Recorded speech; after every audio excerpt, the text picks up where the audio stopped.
Aleluia, glória a Deus. Pode se assentar, meu irmão, minha irmã. Isso é maravilhoso demais, né, amados?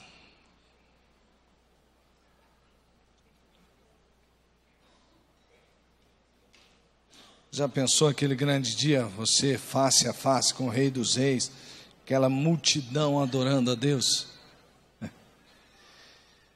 Hoje nós vamos aprender com a palavra de Deus em uma carta que é conhecida como a Carta da Liberdade, a Carta aos Gálatas, escrita por Paulo aos irmãos da Galácia.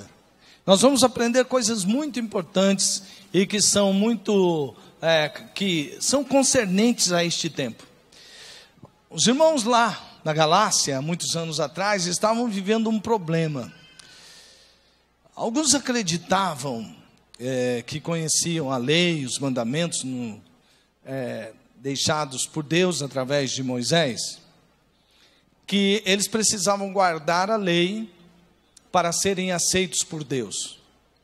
Então funcionava mais ou menos como se eu procuro obedecer, eu adecoro, eu busco a Deus, eu vou ganhando alguns créditos com Deus. E à medida que eu obedeço a lei, eu vou alcançando a Deus. E isso, quando vem Jesus, fica claro que aquele povo estava enganado. Jesus aparece justamente para dizer que nenhum homem, através da sua vida, que nenhum homem é perfeito, que todos nós erramos. E logo, através do cumprimento da lei, nenhum homem alcançaria Deus. Paulo deixa isso muito bem claro, quando ele diz que quando uma pessoa comete um erro contra a lei, por menor que seja, ele já pecou contra toda a lei. Então, é claro para aqueles que foram salvos por Cristo Jesus, e para os irmãos da Galácia também deveria ser claro, que se eles esperassem alcançar a Deus pelo cumprimento da lei, eles não conseguiriam. Foi para isso que Jesus veio. Jesus veio para morrer, porque havia uma dívida nossa com Deus, e Jesus veio para pagar essa dívida e assim nos levar até Deus. O único caminho para se voltar a Deus não é o caminho do cumprimento das leis e dos mandamentos. O único caminho para se voltar a Deus, para se relacionar com o Pai, é Jesus. Somente. Não há outro caminho. Não é o caminho da religião, não é o caminho do legalismo religioso, não é o caminho da moralidade, não é o caminho do certinho. É o caminho que se chama Jesus. Ele é o único caminho para nós chegarmos a Deus. Muito bem, os Gálatas receberam esta mensagem, salvação em Cristo Jesus, e eles alegremente entregaram suas vidas para Jesus. Passou um pouco de tempo, alguns cristãos se infiltraram na igreja da Galácia e pregaram um evangelho esquisito. Um evangelho diferente do que Paulo tinha pregado aos Gálatas. Então Paulo diz assim, se alguém pregar um outro evangelho, que não seja o evangelho da graça, seja anátema, seja maldito. Porque só existe um evangelho verdadeiro, que é o evangelho da graça em Cristo Jesus. E aí então, naquele tempo, alguns cristãos judaizantes começaram a dizer, não, Jesus realmente é o Messias, realmente nós estamos no caminho certo, contudo, a gente tem que fazer, é quase como se dissesse assim, temos que fazer uma misturinha aí. Nós somos salvos pela graça, mas também para sermos aceitos por Deus, também temos que cumprir a lei. Isso está mais ou menos certo, mas o mais ou menos certo é que é o grande perigo. Às vezes é mais fácil você notar o que está totalmente errado, não é verdade? Isso aqui não está certo. Mas quando está meio certo, meio errado, você fica meio confuso. Afinal de contas, isso aqui está certo ou está errado? E os Gálatas estavam vivendo assim, porque era verdade mesmo que quando Jesus vem e dá-nos da sua graça, Ele nos dá o poder de obedecermos ou desobedecermos. Antes a gente era escravo da desobediência. Agora, quando temos Jesus, nós podemos obedecer a Deus e cumprir os seus mandamentos. Não que nós venhamos a ser totalmente corretos, que nunca mais vamos errar. Mas agora a gente tem um poder de escolha. Não somos mais servos do pecado. Então, nós temos aí exatamente a mensagem da liberdade. Nós somos livres em Cristo Jesus. E aí eu quero falar com você sobre o fruto do Espírito: amor, alegria, paz, e ele continua. Mas eu vou ficar só nesses 3 hoje. Porque quando chega naquela parte da carta, que Paulo vai explicando, vocês não podem voltar atrás, vocês não podem achar que vocês serão salvos obedecendo a lei, vocês não podem achar que vocês vão alcançar a Deus pela obediência à lei, senão vocês retrocederam, e vocês perderam a liberdade que tinham em Cristo Jesus. E aí Paulo começa a explicar toda essa questão do pecado. E quando ele chega no capítulo 5, ele repete que nós somos verdadeiramente livres em Cristo Jesus. Só que agora nós temos uma escolha. Nós não somos mais escravos do pecado, mas isso não quer dizer que nós não vamos pecar automaticamente. Quer dizer, agora eu sou salvo por Jesus, automaticamente eu não peco mais. Não é isso não. Paulo está falando, não é bem assim. Porque há uma luta entre a carne e o espírito. Eles são irreconciliáveis. Há uma batalha dentro de vocês. Tanto é que às vezes você quer fazer um bem e não consegue, você não quer fazer o mal e você faz o mal. Ainda há essa luta contra a sua natureza pecaminosa, chamada carne. Então, Paulo faz uma descrição das obras da carne. Então ele diz assim: primeiro, as obras da carne são, e ele vai usar as 3 primeiras palavras para falar sobre sexualidade doentia. A sexualidade doentia tem a ver com lascívia, com prostituição, com todo tipo de promiscuidade, com todo tipo de sexualidade que prejudica, que aparentemente é prazeroso, mas no fim só traz mal para o próprio ser que pratica aquele tipo de sexualidade. Essa sexualidade é a sexualidade doentia, da videopornografia, a sexualidade desenvolvida entre pessoas do mesmo sexo e por aí vai. Paulo falou, isso são obras da carne. A pessoa quer satisfazer a sua própria natureza pecaminosa. E não para por aí, também tem a questão da falsa religiosidade. E aí entra a idolatria, a feitiçaria. Então as pessoas que estão na carne, elas não somente têm uma sexualidade doentia, mas elas têm uma religião doente também. E na religião delas, elas elegem um Deus para si mesmas. Porque elas não querem um Deus que diga assim, eu sou Deus, uma pessoa com a qual você vai se relacionar, e aí tem toda uma pessoa, o caráter daquela pessoa, e que você vai ter que se envolver com aquele caráter de santidade, de perfeição, de poder, de amor, etc, etc, etc. As pessoas criam uma religião para si, e a religião que é obra da carne, produz isso que a gente está vendo aí.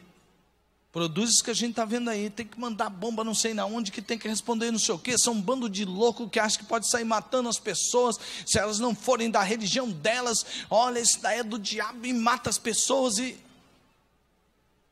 isso é religião, falsa religião. Mas Paulo também fala que a pessoa que está vivendo nas obras da carne, ela produz todo tipo de pecado social. Então ela se ira, ela inveja, ela provoca briga entre as pessoas, porque é o ego quer prevalecer. Então deixa eu montar aqui meu esquema, e eu já monto o meu grupinho, e se você não for do meu grupinho, você é meu adversário. Então vira briga, vira contenda. Ele diz assim, então, obras da carne. As pessoas não conseguem sequer conviverem, porque a carne é assim, ela é egoísta por si só. Essa carne, ela não pode ser reconciliada, essa natureza pecaminosa tem que morrer, não dá para fazer um acordo com ela, porque ela que leva a glutonaria, a bebedice, aquele lance de se dá prazer, faça. Então são obras da carne. são obras da carne. E quando vocês procuram seguir a lei e procuram alcançar a Deus através de guardar os mandamentos, o que vocês vão perceber cada vez mais é que a lei vai apontar o quão pecadores vocês são. Porque toda vez que você tentar agradar a Deus através da lei, a lei vai dizer: olha, não terás outros deuses diante de mim. Aí pequei. Olha, não cobiçarás. Ih, pequei. E toda vez vai ser assim, e você vai se sentir cada vez mais longe de Deus, ou você vai vai criar uma máscara da hipocrisia, do farisaísmo, e vai andar por aí com essa máscara. Porque ninguém pode alcançar a Deus através disso. Então ele fala, isso são obras da carne. Mas ele diz assim, mas nós já fomos salvos por Jesus, e agora nós vivemos no Espírito. Nós não vivemos mais na carne como antes, agora nós vivemos no Espírito. E se vivemos no Espírito, andemos também em Espírito. Então, olha, nós temos vida no Espírito, então agora vamos viver um novo estilo de vida do Espírito. Não mais quando a gente estava na carne, agora nós estamos no Espírito, então vamos andar em Espírito. E aí ele diz assim, então quem está cheio do Espírito Santo é como se fosse uma árvore que produz um fruto.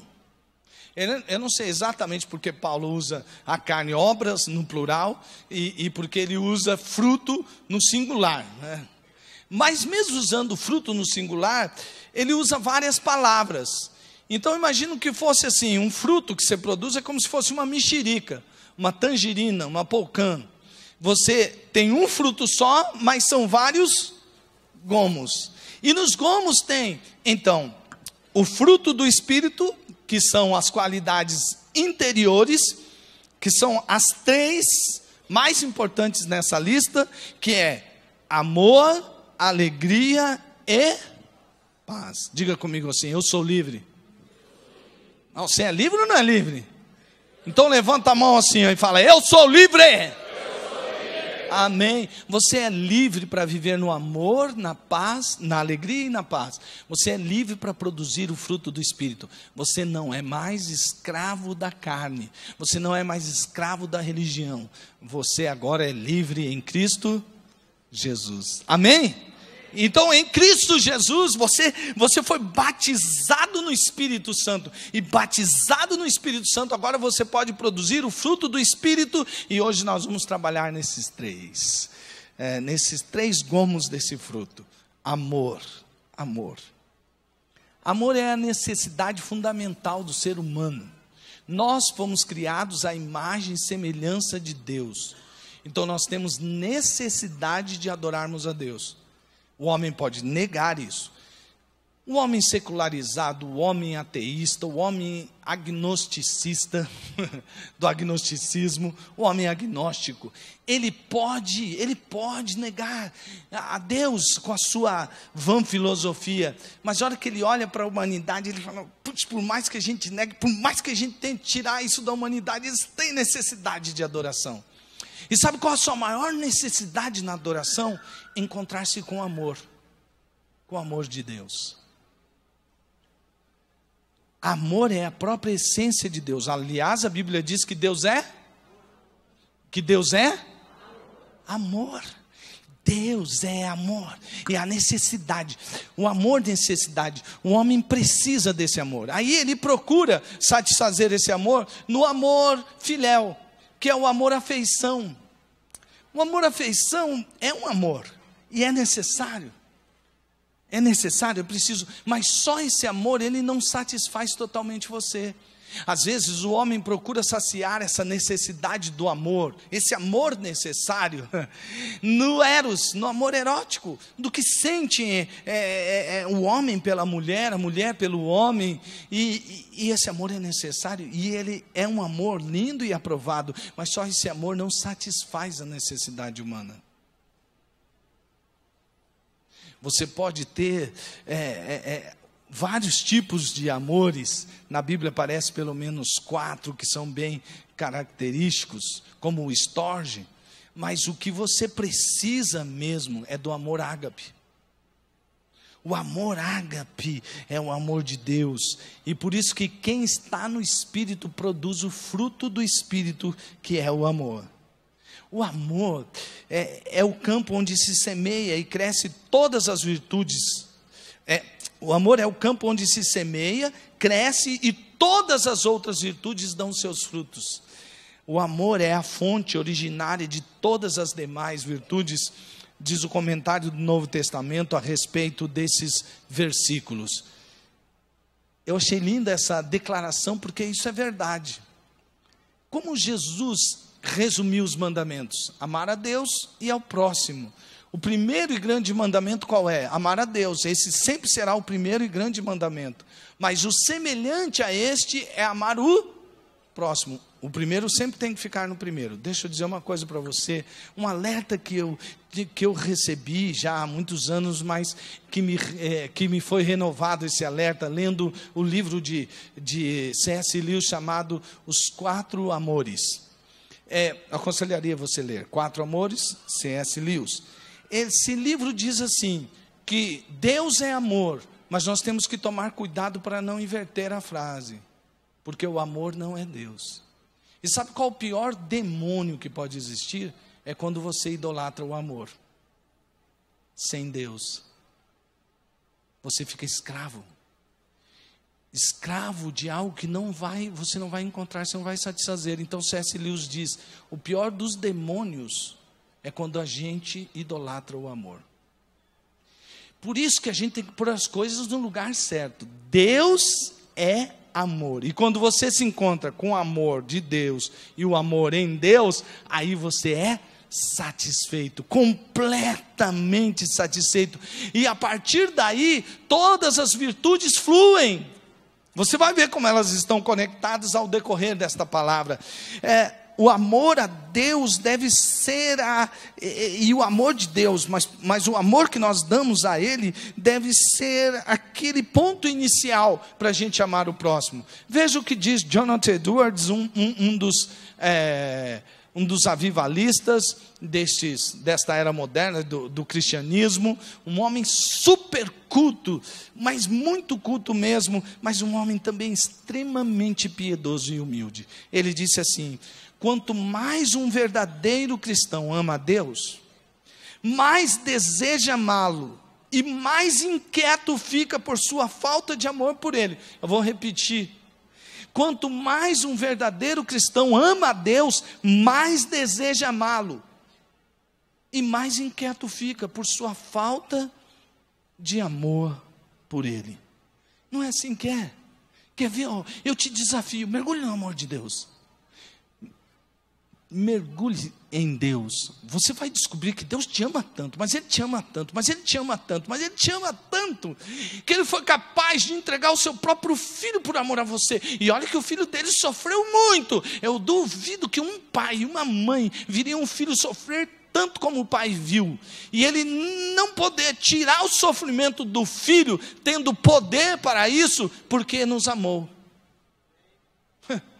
Se você vê o teu filho sofrer, você quer que o sofrimento dele passe para você, não é verdade? Pois é, mas Deus teve que ver o filho dele sofrendo na cruz por causa de você, por causa de mim, por causa do nosso pecado. E Ele nos amou tão grandemente que Ele venceu aquela dor que ele estava sentindo e aquele desejo que talvez ele teria de falar, não, chega, para! Mas ele sofreu com Jesus ali na cruz. Sofreu por amor a você. E quando você mergulha nesse amor de Deus, você fala, meu Deus, eu quero te amar como o Senhor me ama. E quanto mais você conhece o amor de Deus, você fala, meu Deus, eu te amo tão pouco. Deus, eu te amo tão pouco, eu quero te amar mais. Deus, eu quero te amar mais. É isso que Jonathan Edwards está dizendo aqui nessas poucas frases que ele soube sintetizar tão bem esse sentimento. Eu sei que Paulo está dizendo aqui que os Gálatas, sabe o que os Gálatas começaram a fazer? Eles começaram a ir para o lado da lei e eles começaram a discutir, e aí Paulo falou, está vendo, as obras da carne começam a se manifestar, vocês estão criando grupinhos, vocês estão a pontos de se devorarem, E ó, cuidado, hein? Vocês se devoram uns aos outros, cuidado que vocês não acabem no extermínio. Ele está querendo dizer, olha, Gálatas, vocês estão correndo perigo de extinção, do tanto que vocês estão se odiando.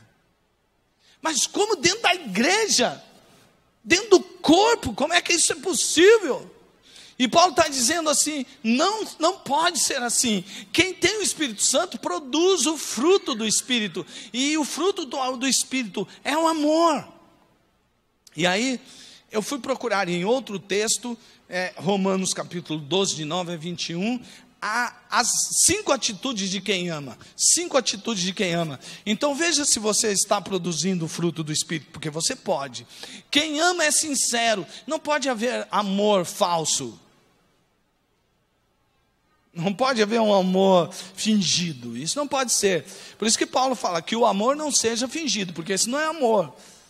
Sabe, aquele jeitinho, porque hoje às vezes por causa dessa, que a gente criou essa ideia de que nós precisamos nos relacionar bem, eu preciso ter uma boa imagem diante de você, porque vai que eu queira que você compre alguma coisa de mim, não é? Você tem que gostar de mim.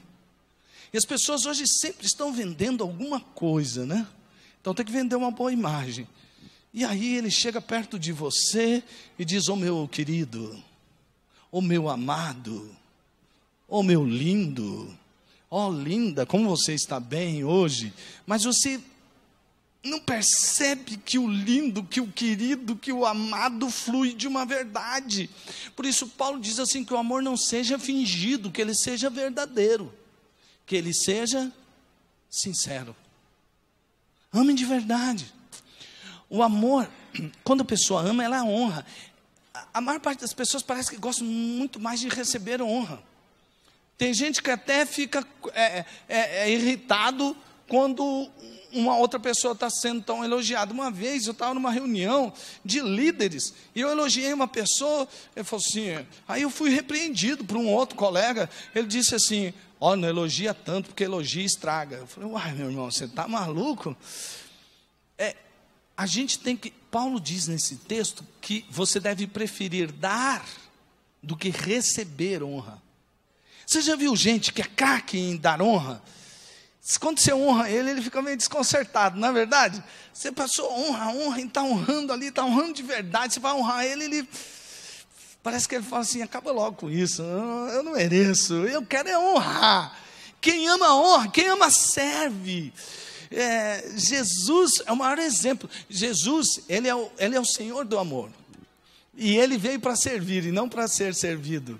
E ele estava caminhando com os discípulos numa certa feita, e a mãe de 2 discípulos, os filhos do trovão, a mãe chegou lá, naquela trovejada toda dela, né, pediu para que um dos seus filhos se assentasse à direita e outro à esquerda, quando Jesus aparecesse no seu reino de glória. E aí um fofoqueiro dos discípulos escutou a conversa e foi lá e entregou para os outros.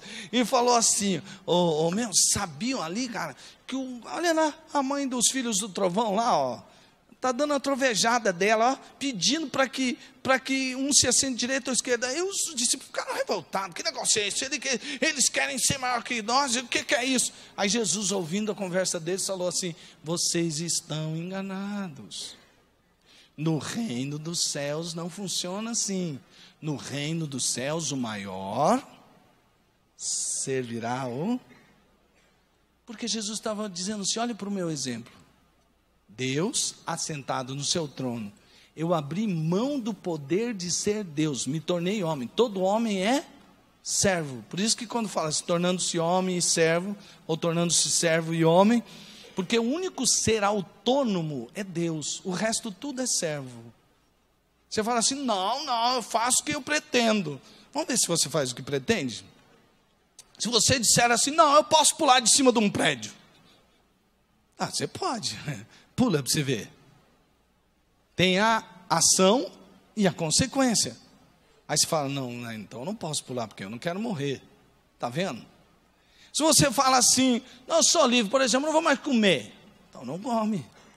Vamos ver o que vai acontecer? Dali a pouco você fala, não, eu preciso comer. você não é livre totalmente para fazer o que você quer, porque você é dependente de uma porção de coisas, inclusive da própria sociedade que você vive. Deus é o único ser autônomo. E aí então, quando você entende essas coisas, eu já sou servo por natureza, mas Jesus me libertou, e agora eu posso escolher, eu quero servir. Porque Jesus fez isso. Ele abriu mão do poder de ser e se tornou servo, e como servo morreu numa cruz, em obediência ao Pai, para nos servir. Quem ama, serve. Quem ama, abençoa, não amaldiçoa. Quando o outro xinga, quando o outro fala, ele não tem, também, você vai ver, eu vou mandar um monte de praga. Ou quando não, diz assim, Senhor, o Senhor está vendo, o Senhor é meu vingador, me vinga, Senhor, que o Senhor mande um raio logo e consuma essa pessoa, o Senhor é meu vingador. Não, o vingador é você mesmo que está pedindo. Quem ama, abençoa até aqueles que o amaldiçoam. Esse é o amor de Deus. Quem ama, pacifica, se torna dos maiores pacificadores. Quem ama, ele não fica nessas contendas, nessas brigas. Pelo contrário, ele quer trazer paz. Ele quer que haja paz, sempre, constantemente.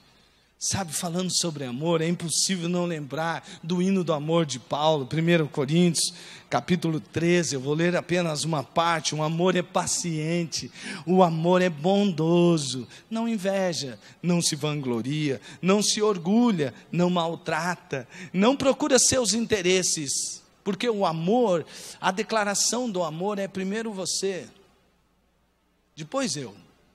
Porque Paulo disse nessa mesma carta que nós devemos considerar o outro superior a nós mesmos. Então ele está antes de mim.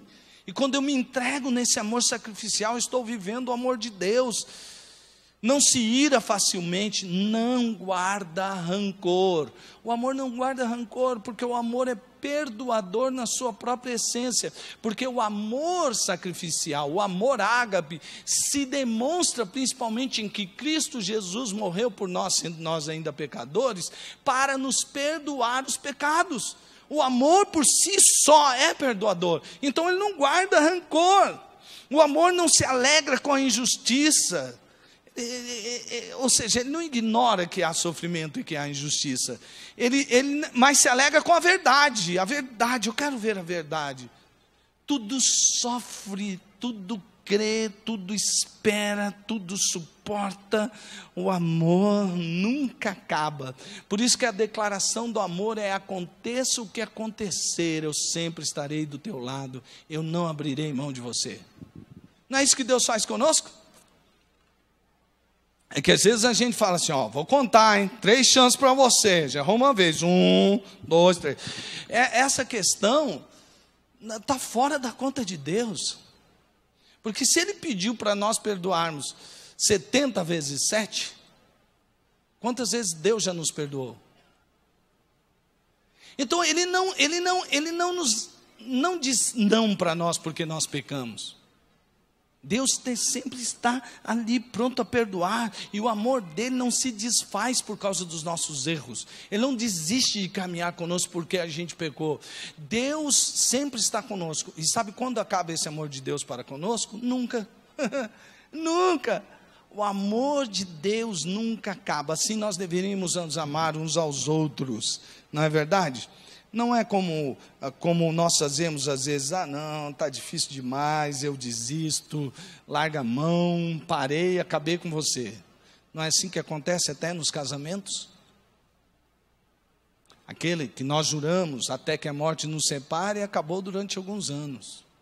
O cara que tanto queria casar, que achava que era o sonho dele, que ia fazer feliz, dali a alguns anos, ele descobre na cabeça dele que foi a grande desgraça. O amor nunca acaba. 1 Coríntios 13, de 4 a 8 foi o que eu li. Amados irmãos, essa é a história do amor de Deus, e é esse amor que nós devemos viver. E é isso que Paulo estava dizendo aos Gálatas: ao invés de vocês devorarem uns aos outros, vocês deviam amar-se mutuamente. E é isso que Deus quer para a sua igreja, que nós sejamos a comunidade do amor. Que a igreja tenha uma identidade, o amor. pessoa entra aqui e fala assim: meu Deus, como eu me senti amado naquela igreja. Que quando você vai para casa e você é a extensão da igreja, ou você é a igreja lá na sua casa, e a pessoa sente assim: puxa, desde que se entregou a vida dele para Jesus, ele anda tanto com Jesus, que ele é tão amoroso como Deus. Como é amoroso. E esse tipo de amor, muito bem, mas também o fruto do Espírito é alegria. O fruto do Espírito é alegria. Alegria. Quando você ouve determinadas notícias, primeiro vem a indignação. Você vê que, mas como que pode isso e tal, tal? Aí vem outra. Ai, meu Deus, como esse mundo está perdido.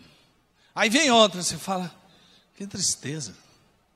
Você não consegue mais nem se indignar. Você fala: quem que vai conseguir lutar contra tudo isso aí? O mundo por si só é depressivo. Se você ficar ouvindo muita notícia, você acaba ficando deprimido. Deprimido. Mas a Bíblia diz que o fruto do Espírito é alegria. Veja o que Paulo diz lá em Filipenses no capítulo 3, versículo 1, e no capítulo 4, verso 4. Lembrando que o que eu vou ler agora veio de um homem que estava em prisão, andava algemado a um soldado, que já previa que, assim como determinados irmãos acabaram sendo condenados à morte, que ele provavelmente estaria sendo também condenado à morte. E esse homem que está em prisão, algemado a um soldado, que estava percebendo que o fim dele talvez seria a guilhotina, ou a crucificação, ele escreve isso aqui. Olha o que ele escreve: finalmente, meus irmãos, alegrem-se no Senhor. E aí mais à frente ele diz assim, e eu está escrito alegre-se, mas eu vou ler numa tradução talvez um pouco mais perto do original: regozijem-se sempre no Senhor. Sabe que a palavra regozijar é ter alegria duplicadamente. Agora, se é para ter alegria duplicadamente sempre, aí já virou redundância. Mas pior a redundância quando ele diz: novamente direi, alegrem-se. Mas como? Vim diz do cara que está preso e que sofria de alguns problemas, até de dores, por causa de suas contínuas prisões, por causa de coisas que ele já sofreu, e ele tinha problemas. E ele escreve isso. Esse homem foi o mesmo homem que, quando estava lá junto com Paulo e Silas, ele estava preso num lugar, e as algemas eram colocadas de tal maneira que as pernas ficavam próximas do pulso, a pessoa ficava dobrada, aquilo causava muitas dores nas costas, muitas dores, o cara saía dali meio encurvado. E além do mais, as prisões eram frias, muito frias, úmidas, e eles não tinham comida à vontade naquelas prisões, ou seja, eles estavam passando fome agora. Então imagine você com dores nas costas, num lugar úmido, pensando no tanto de doença que você pode pegar num lugar úmido, como uma prisão suja, e ainda por cima, eles estavam percebendo que a coisa não ia melhorar muito, e que eles não iam comer, que talvez eles sofreriam mais açoites. Sabe o que eles fazem? Eles começam a cantar. Começam a cantar. Isso é uma coisa assim. E eles louvam a Deus ali no meio da prisão.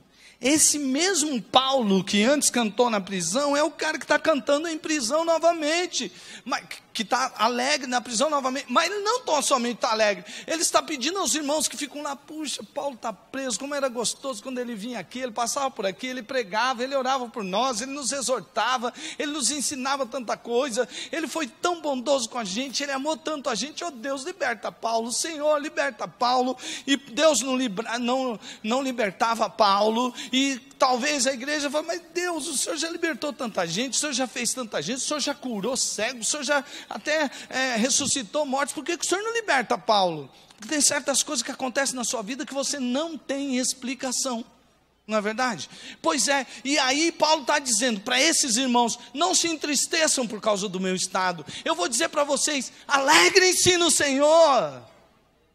Alegrem-se no Senhor, porque a alegria de vocês não pode estar atrelada à circunstância, a alegria de vocês deve estar atrelada ao amor de Deus, porque quem vai nos separar do amor de Deus? Serão as tribulações, as angústias, as aflições, as prisões, os açoites, os anjos, os principados, as potestades, algum poder do mundo lá celestial ou aqui da terra, quem poderá nos separar do amor de Deus? E a resposta é ninguém. Então alegrem-se. Então alegrem-se, porque a alegria do Senhor é a nossa força. Não é verdade? Então veja nessas palavras: sei o que é passar necessidade, sei o que é ter fartura. Aprendi o segredo de viver contente em toda e qualquer situação, seja bem alimentado, seja com fome, tendo muito ou passando necessidade. Tudo posso naquele que me fortalece. Ninguém pode roubar uma alegria de alguém assim, meus amados. Ninguém pode roubar a alegria de alguém assim. Todas as demais alegrias são passageiras. Todas as demais alegrias, elas são passageiras. Mas essa alegria é permanente e contagiante. Esta alegria é permanente e contagiante. Não é algo que está acontecendo com você, é algo que está por dentro de você. E você tem que lutar com Deus todas as vezes que lhe bate a depressão, a tristeza. Você deve insistir: Deus, eu não nasci para isso. Eu quero descobrir em Ti a força. Eu quero descobrir em Ti a alegria, porque o Espírito Santo habita em você.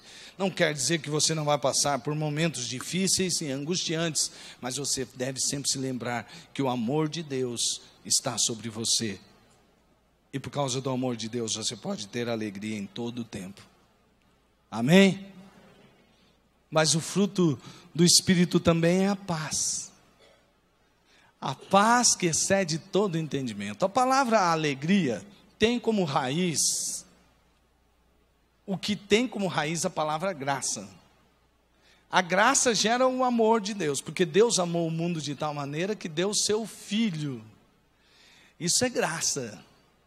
A graça vem do amor, porque Deus amou, gerou graça. E você pode tomar posse dessa graça pela fé. Isso é dom de Deus, tudo obra de Deus na sua vida. E aí vem a palavra alegria. A pessoa fica alegre por causa da graça de Deus que está dentro dela. E aí vem a paz. O primeiro sentimento que um homem sente depois que foi perdoado por Jesus é paz. Porque a culpa, ela lhe deixa inquieto. A culpa, ela causa confusão no seu mundo interior. A culpa é um processo degenerativo, tanto para a alma como para o corpo. A culpa corrói as pessoas. Elas não podem viver em paz enquanto elas estão com culpa. E o sentimento de culpa leva as pessoas a ficarem julgando umas às outras. Você me julga, eu te julgo. E sempre eu... Por quê?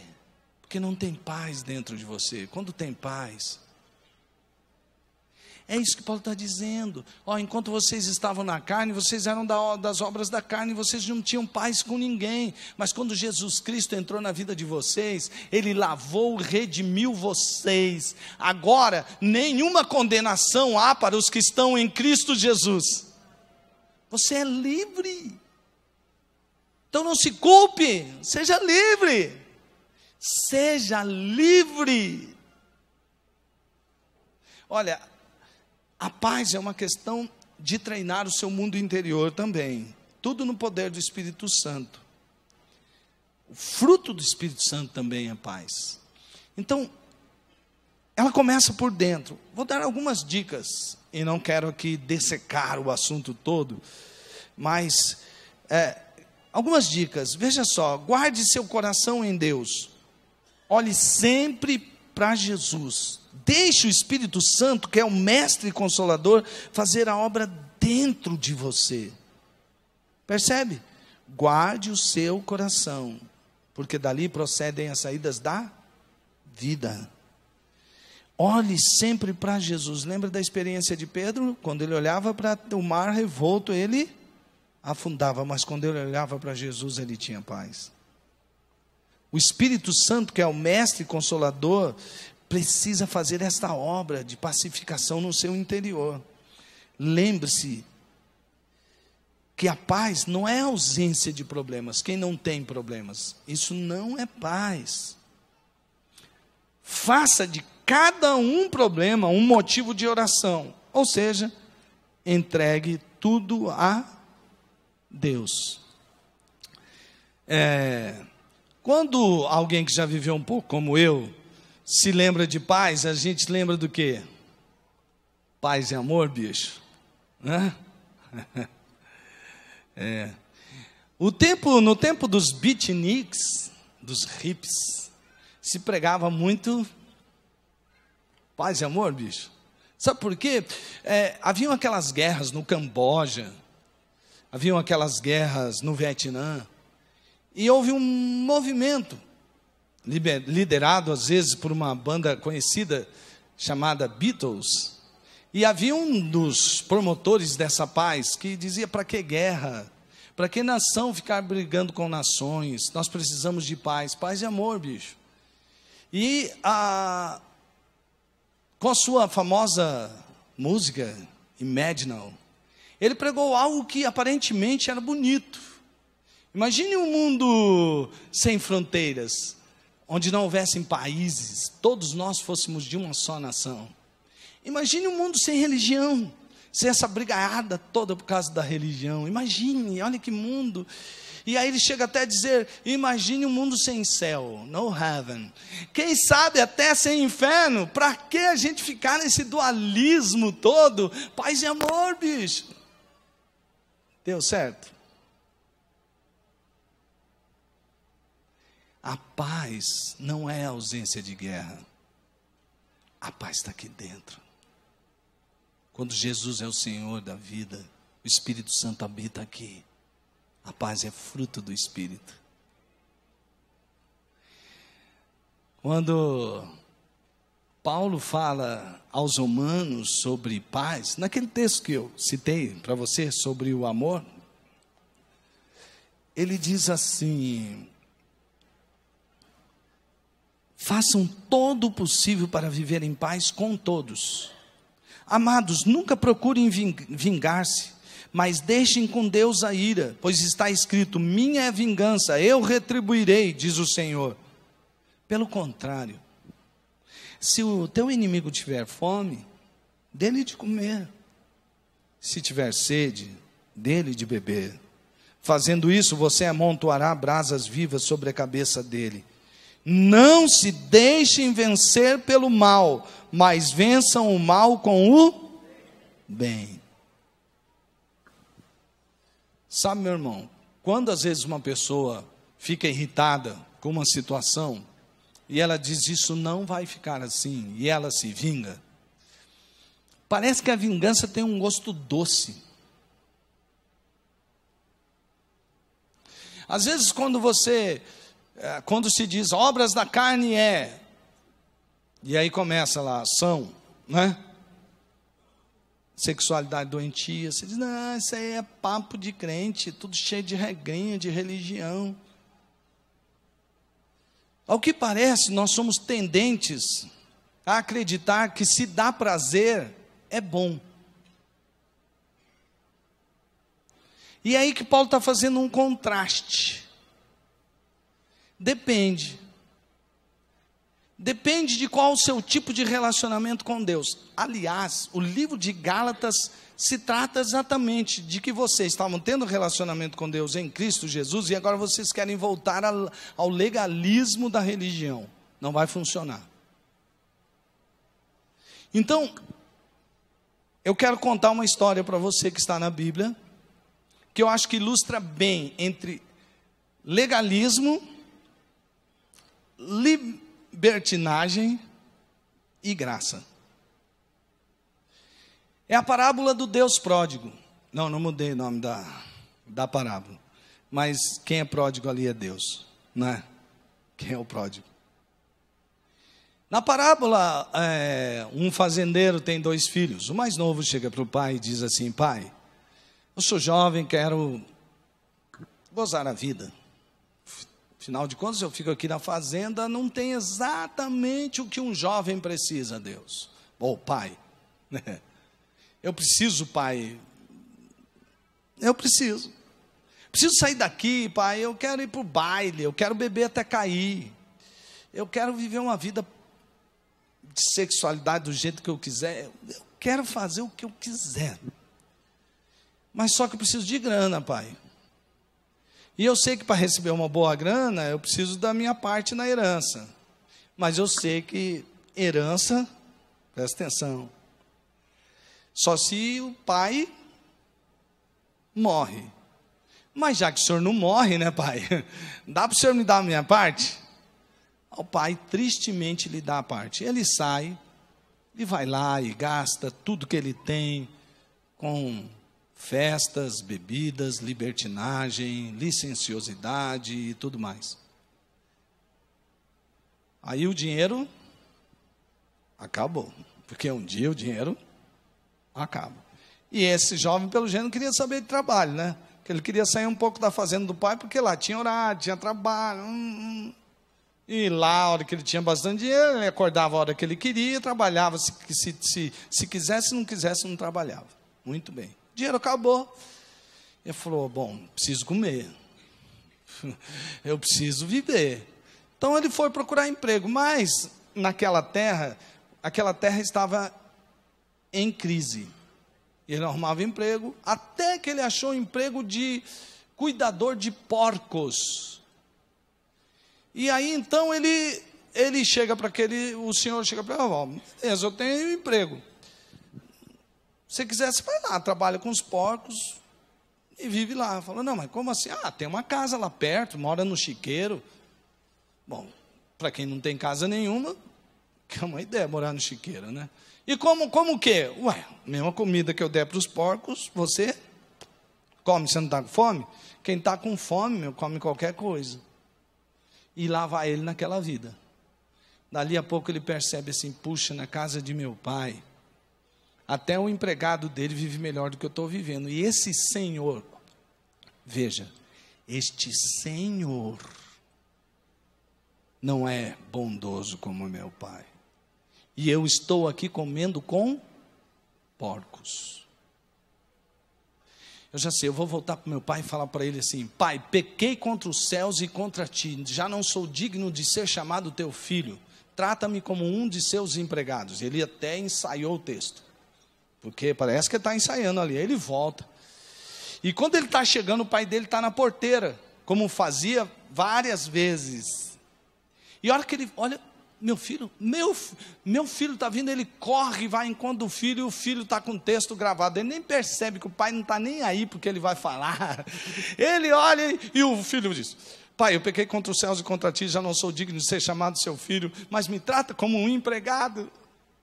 E o pai fala, que empregado que nada, você é meu filho, que eu tanto esperava, que se afastou, mas agora está de volta, e agora para verdadeiramente ser meu filho. Dá um banho nele, põe as melhores roupas, dá um anel para ele, e vira uma festa. O irmão mais velho, o que ficou em casa, o que ficou cuidando da fazenda, o que ficou trabalhando, o que ficou cuidando das coisas do pai, vai chegando, e de longe ele ouve barulho de festa. Ele chega no empregado que está ali por perto e diz assim, escuta, que barulho de festa que eu estou escutando? Não sabia que tinha festa hoje aqui, aniversário de quem? Ele diz, não, você não sabe o que aconteceu. O teu irmão, sabe aquele teu irmão que gastou tudo em coisarada lá do mundo? Que ele gastou tudo do jeito que ele queria.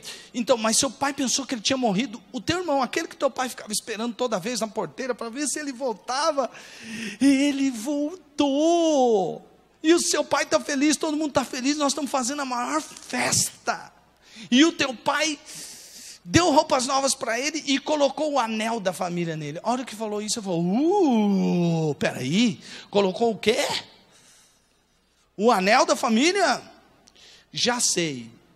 Bom, ele levou metade da herança, gastou tudo, não voltou com nada. Eu fiquei com a outra metade, agora eu tenho que dividir a minha metade, porque ele gastou tudo e agora vai entrar na minha metade. Ah, não, vou lá falar com o pai. Ô pai, que negócio é esse, pai? Aquele teu filho, não é irmão dele, aquele teu filho que foi lá, gastou tudo que tinha e se perdeu no mundo, olha lá, pai, olha só essa situação.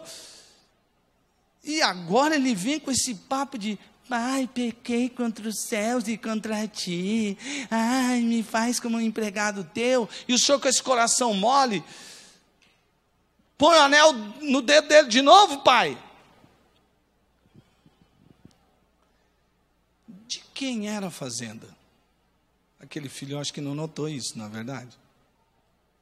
Mas aquele pai chega para o irmão e diz assim, para o irmão mais velho: meu filho, o que é isso que você está dizendo? Esse teu irmão estava perdido e foi achado. Não é bom que a gente se alegre com ele. Mas aquele filho estava preocupado com a sua parte na herança. Aquele filho fazia tudo certinho, tudo direitinho, e ele foi lá cobrar o pai. Ele disse ao pai: pai, eu estou sempre aqui com o senhor, faço tudo o que o senhor manda. Mas o que o senhor nunca me deu um bezerro para eu celebrar com os meus amigos. Aí o pai falou: o quê? Tudo que eu tenho é teu. O dia que você quisesse, podia pegar qualquer bezerro e fazer uma festa para os seus amigos. Mas sabe o que é? É que você não se relaciona comigo. Você não sabe o que é se relacionar comigo. Você nem sabe quem você é. Não vai saber o que você tem e o que está à sua disposição. Parece que a igreja de hoje, a exemplo do livro de Gálatas, tem uma parte dela moralista, legalista, hipócrita, que só não sai da casa do pai porque ele tem medo de pegar uma doença, de ele não ser próspero financeiramente, porque Deus vai castigar se ele sair. Ele só não sai da igreja do pai, apesar de achar chato, porque o dia que ele precisar de uma bênção, vai pedir para quem? Se o pai que tem tudo, se eu sair daqui da fazenda, meu irmão foi burro, ele saiu, ele viu o que deu nele. Eu não, eu sei que aqui eu tenho toda a provisão. Essa é uma parte da igreja. Não tem mais prazer no Senhor, se relaciona muito pouco com Deus. Ele sempre fica falando para Deus o que ele precisa, o que ele precisa, o que ele precisa, o que ele precisa, o que ele precisa, mas nunca pergunta para Deus: Deus, o que o Senhor quer de mim? Quero fazer a tua vontade, quero viver por Senhor, porque eu te amo, e eu sei o tamanho do seu amor, e sei o quanto o Senhor me ama, e eu quero te amar mais. Não, ele vive essa vida que todo mundo vive aí, e ninguém percebe que o amor do Pai está nele. Uma outra parte da igreja disse: é verdade. Se eu terminasse aqui, comentário no Facebook. É isso aí, tá vendo? O pastor hoje pregou contra a religião. Esses caras que vivem na igreja, cheio de regra, não precisa, porque é claro que o cara vai pensar assim: sou salvo pela graça, não é pela lei, não é pelas boas obras. Então, se eu pecar, eu já estou perdoado. Então, bora lá. Olha o filho mais novo aí. Vai lá fora que você vai ver o que é. O que tem lá? Você já viveu uma vida promíscua? Se não, se sim, você sabe o preço da vida promíscua. Se não, você não sabe. Você já viveu uma vida onde você procurou amores onde você não vai encontrar amor? Se você não procurou, se você já procurou, você sabe que não tem. Não vai achar. Se você já procurou paz em coisas que, para fazer tua cabeça, para você ficar bacana e legal, você só se encontrou com a escravidão. Você foi chamado para ser livre. Ser livre. E aí esses do sou da graça, caminho da graça, está caminhando no caminho da desgraça, porque não conhece o amor de Deus, nunca conheceu, não sabe se relacionar com o Pai. Porque a graça não veio sobre nós para dar vazão ao pecado. A graça veio sobre nós para nos livrar do pecado. E quem entende isso, quem é batizado no Espírito Santo e que tem o Espírito Santo dentro de si, sabe que quando peca, o Espírito que está dentro de si se entristece, e você também, e você quer voltar logo para os braços do Pai. Porque você não nasceu para ficar nos braços do pecado.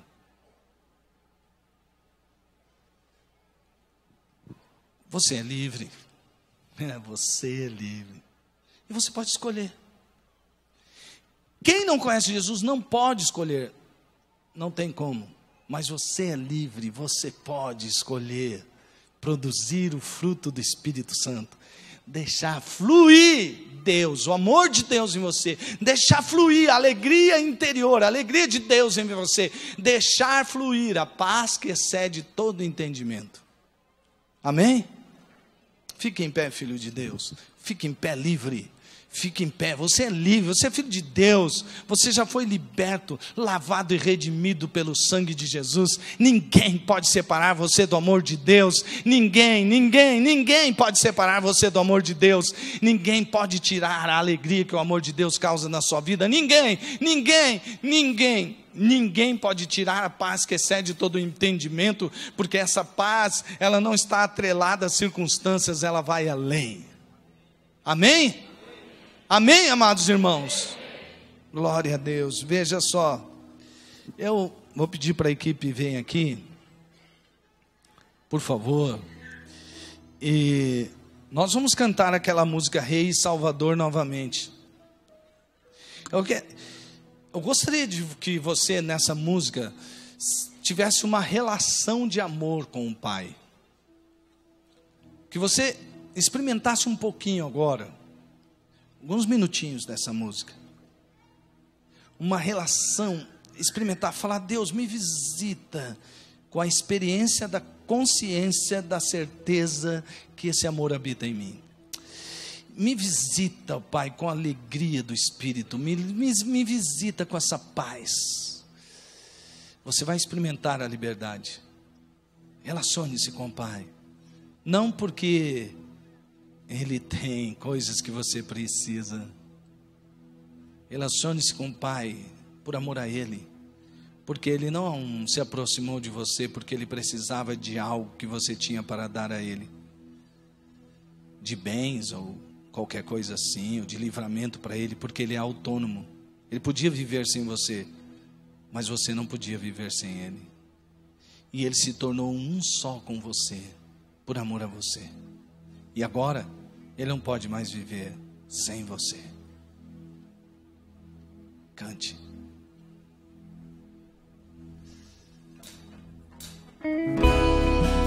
Senhor Jesus, Senhor Jesus.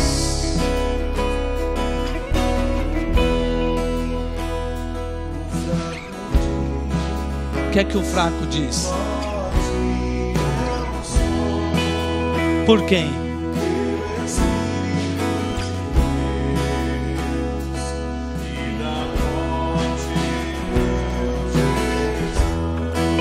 Olha que poder.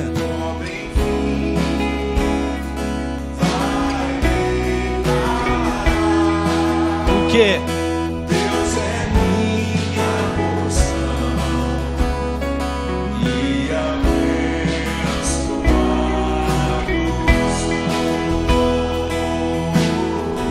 Deus é a sua própria herança. É agora a sua oração.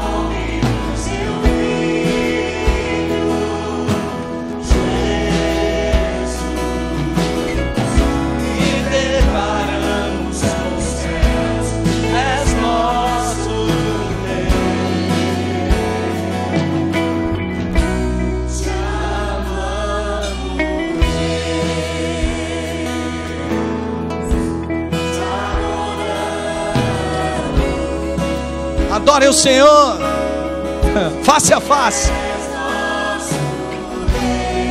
Ele é bom.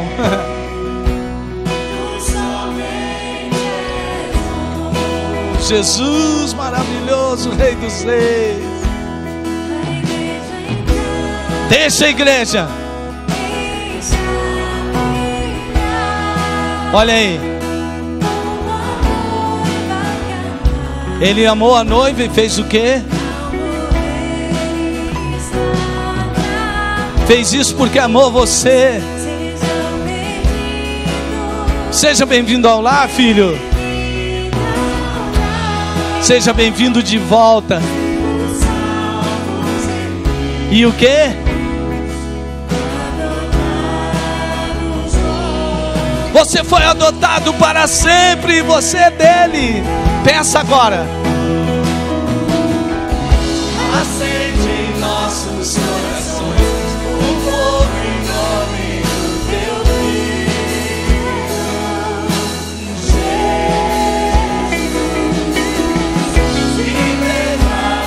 Declare, igreja, com os céus.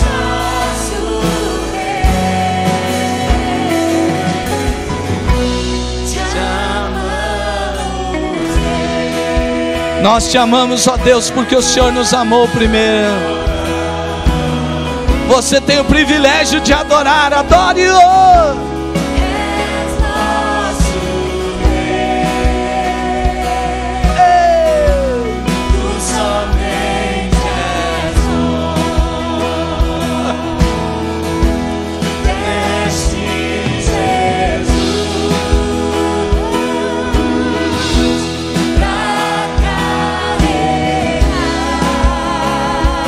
Suas tristezas foram crucificadas.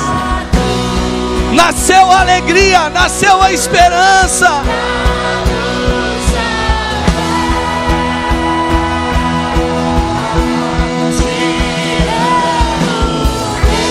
Adore ao Pai, Ele é seu Pai.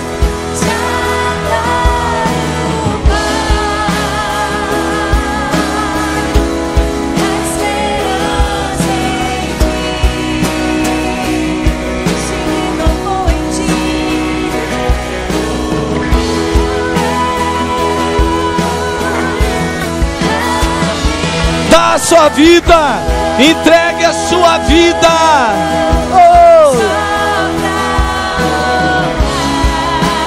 Dê a sua vida para honrar o amor do Rei Salvador.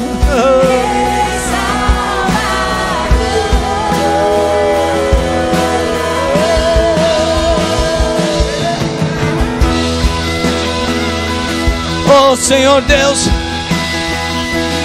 que privilégio ser teu filhos, ó Deus.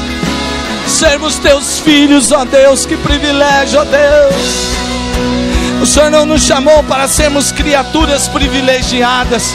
O Senhor nos chamou para sermos teus filhos. Queremos nos relacionar como um filho que ama o seu pai. Acende a chama, Deus. O Filho que derramou a sua vida para nos tornar irmãos, logo filhos do mesmo Pai.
Enche a boca para falar agora.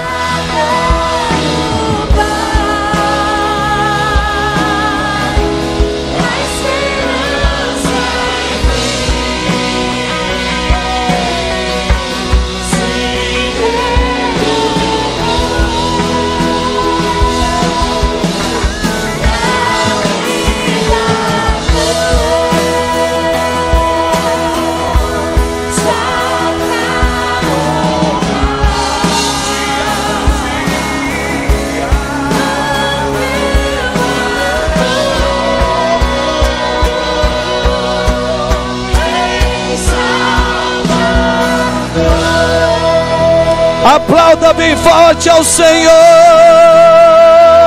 Seja exaltado a Deus. Aleluia, aleluia, aleluia, aleluia. Oh Deus amoroso. Amém. Vai na graça e na paz do Senhor Jesus. Tenha uma semana super de Deus na presença do seu Pai.